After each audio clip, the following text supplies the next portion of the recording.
public warning system. During potentially dangerous situations, specially built receivers can be automatically activated by the signal to warn of the impending hazard.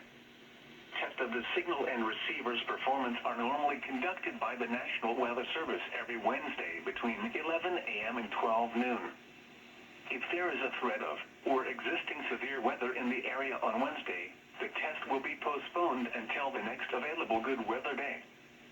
Problems with reception of this broadcast, normally more noticeable at greater distances from the transmitter, can occur even though you are using a good quality receiver in perfect working order.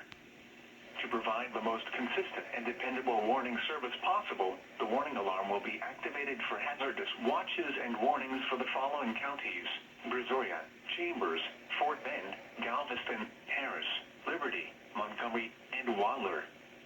Repeating, this is a test of the NOAA Weather Radio's warning device.